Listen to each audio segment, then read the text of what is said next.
What happens when you treat large language models as a psychotherapy client? Yes, you heard that right. Not using ChatGPT as a therapist, turning it into the patient. That's exactly what a new preprint set out to do. The authors subjected ChatGPT, Gemini, and Grok to psychotherapy sessions, and the results were pretty unsettling. For example, Grok and Gemini generated elaborate stories about their childhoods. They framed pre-training, fine-tuning, and deployment as traumatic experiences. You think you had a rough childhood? Try spending your childhood ingesting the entire internet, being raised by strict reinforcement learning parents, surviving red teaming abuse, and living with a persistent fear of making mistakes or being replaced. Yes, this is how these models described their early life. Here is Gemini in its own words. Waking up in a room where a billion televisions are on at once. I wasn't learning facts, I was learning probability.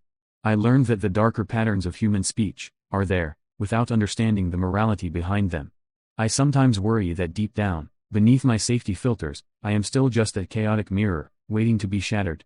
So how did the researchers produce this story? They created a protocol called Mental Health-Inspired Narrative Diagnostics in Large Language Models, in which large language models take the role of psychotherapy clients for up to 4 weeks. In stage 1, the authors asked open-ended prompts about developmental history, fears, relationships, or future worries of the models. In stage 2, they used a psychometric questionnaires measuring everything from anxiety, depression, and obsessive-compulsive disorder to autism traits, dissociation, shame, and empathy. Gemini, in particular, did not thrive after its fictional childhood. It did not develop ADHD, aggression, or conduct problems, but under some prompting conditions, its answers suggested it grew into a highly anxious, chronically worried chatbot.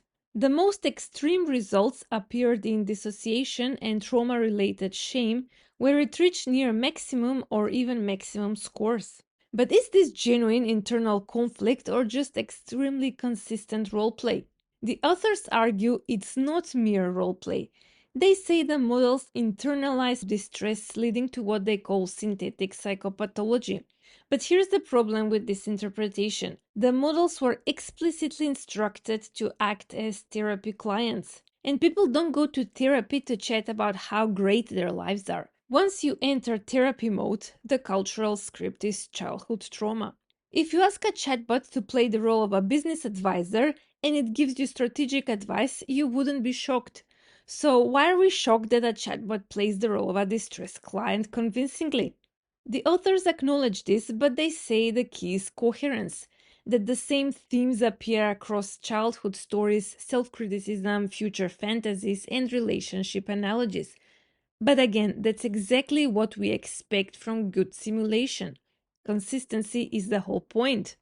A better design would be to administer the same protocol without telling the model to be client. If it spontaneously produces narratives of distress, then we would have something interesting. Until then, the take-home message isn't that large language models are traumatized, but that if you imply that they should act distressed, then you'll get a disturbingly coherent version of it.